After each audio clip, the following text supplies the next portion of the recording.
Hello, you're watching FIFA Predicts, predicting the big games in the football world via the medium of FIFA 20 computer versus computer. Hello, I'm Ian Five Ankles.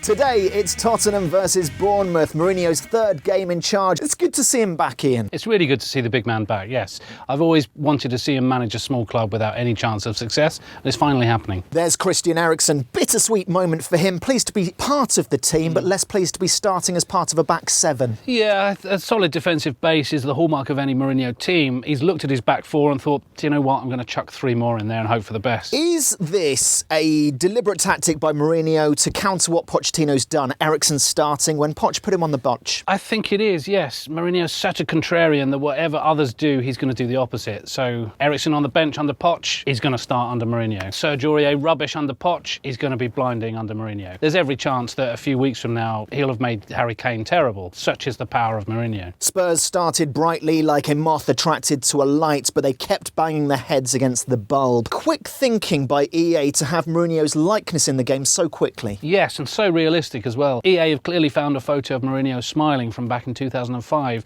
and that's what they've based the animation on. It's superbly detailed. Recently, Zlatan Ibrahimovic wanted to come to Spurs. Mourinho said no because we've got all the strikers we need in just Harry Kane. Was that a good move by him? Not sure it was. It's not just Harry Kane. There is Troy Parrott there, although he's very young, so not to be developed or trusted. Is there any way young players can play under Mourinho? I think forging the date on their birth certificate is as simple as that. There's no other way. If Troy can age 10 years in the next 3 months, he stands a slight chance of first-team football. Otherwise, no chance. Bournemouth struck first like an eager alarm clock. Mourinho likes to give the opposition possession, but was that too much possession in that it resulted in a goal? Yes, I think when it results in a goal, it probably is too much possession. Mourinho clearly unhappy on the sidelines there. He's looking through his playbook. I don't know what options are open to him this early in his career at Spurs. It's too soon to blame the physio. Spurs don't have any money, so he can't spend 100 billion on players and then claim he doesn't have any players like he did at Man United. One thing he could raise funds for buying players is by not living in a hotel. That must be awfully expensive. He could do that, yes. Another option is to sell the stadium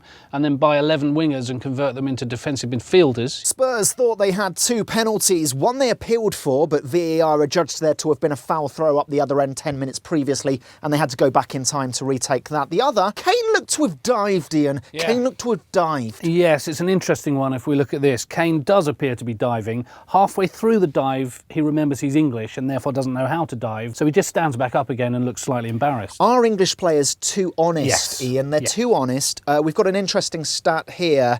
Since football began in 1992, 10,301 players of foreign nationalities have dived. English players, 0. There's a big discrepancy in those numbers, Ian. Huge discrepancy, Anthony. I'm not surprised. You know my feelings on players who dive. They should be sent to prison. And you can't dive in prison, can you, Ian? Absolutely not. It will not be tolerated in prison. If you dive in prison, that's a red card and a week's suspension from prison. How about just for first-time divers? They have to go round personally to every fan who bought a ticket for that game, say sorry with a bunch of flowers. 60,000 fans, a £5 bunch of flowers, that's £300,000 fine, and the florists could use that money to give to a diving charity for rescue divers. Or invest it in the prison system to help pay for those players who are already in prison for diving. Ian, Bournemouth's keeper had a terrific game. Now, we could attribute that to him being good at his job and having a brilliant time of it, but we could also link it in an utterly tenuous way to Jose Mourinho. I would prefer to do that, Anthony. Ian, is it a fact of Jose Mourinho's coaching that he's such a good coach that sometimes he's improving the opposition players? Yes, I think that's true. Certainly if you look at his managerial career, especially during the end of his tenure at any given club, the opposition seems to really raise their game. It's almost like he's coaching them as well. He's that special. So 1-0 it finished, a solid win for Jose and his Bournemouth team. Now, competition time. Predict the score of the real game in the comment section below.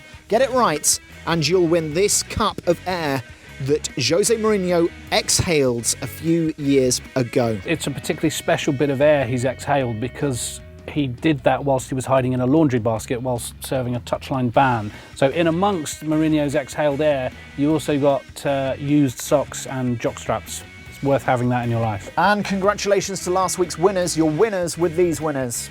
See you next time on FIFA Predicts. Bye! Bye!